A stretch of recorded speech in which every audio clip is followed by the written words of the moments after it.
വൈശാഖ മാസത്തിലെ അഥവാ മാധവ മാസത്തിലെ പ്രധാന വിശേഷ ദിവസങ്ങളൊക്കെ നമുക്കൊന്ന് ചിന്തിച്ചാലോ? ആദ്യത്തെ ദിവസം തന്നെ നമുക്കറിയാമല്ലോ, ഏപ്രിൽ 28 നമ്മുടെ വൈശാഖം ആരംഭിക്കുന്ന ദിവസമാണ്. പ്രത്യേകിച്ച് ഗുരുവായൂർ, വൈശാഖത്തിലെ ഗുരുവായൂരൊന്ന് പോകുക എന്ന് പറഞ്ഞു കഴിഞ്ഞാൽ അതൊരു വലിയൊരു പുണ്യമായിട്ടാണ് നമ്മളെല്ലാവരും കണക്കാക്കുന്നത്.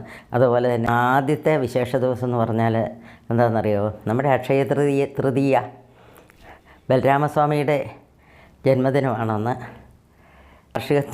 കാർഷിക വൃത്തിയുടെ സിമ്പലായിട്ടുള്ള ആ കലപ്പയൊക്കെ ആയിട്ടല്ലേ, കലപ്പയല്ലേ അദ്ദേഹത്തിൻ്റെ ആയുധം.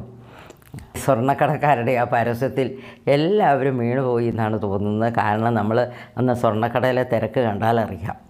ഇത് തൃതീയയ്ക്ക് ഏറ്റവും പ്രധാനമായിട്ടുള്ളത് ദാനമാണ്. പ്രധാനം വസ്ത്രദാനം, അല്ലെങ്കിൽ ഭൂദാനം, എന്താണെങ്കിലും നമുക്കുള്ളത് നമുക്ക് കഴിവനുസരിച്ച് ആവശ്യമുള്ളവർക്ക് നമ്മൾ ദാനം ചെയ്യുക. 2, അന്ന് ശ്രീ ശങ്കര ജയന്തിയാണ്. ഈ കേരളത്തിൻ്റെ പേര് ഈ ഭാരതത്തിൽ മുഴുവനും വ്യാപിപ്പിച്ച സർവശ്രേഷ്ഠനായിട്ടുള്ള ആളാണ് നമ്മുടെ ശങ്കരാചാര്യസ്വാമികളെന്ന് നമുക്കെല്ലാവർക്കും അറിയാം. അദ്ദേഹം സർവജ്ഞപീഠം കയറി എന്ന് വെച്ചാൽ ശാസ്ത്രങ്ങളിലൊക്കെ ഉണ്ടായിരുന്നു. അദ്ദേഹം എത്രയെത്ര കൃതികൾക്ക് ഭാഷ്യം എഴുതിയിട്ടുണ്ട്. അതുതന്നെയല്ല, അദ്ദേഹം 4 മഠങ്ങൾ സ്ഥാപിച്ചു.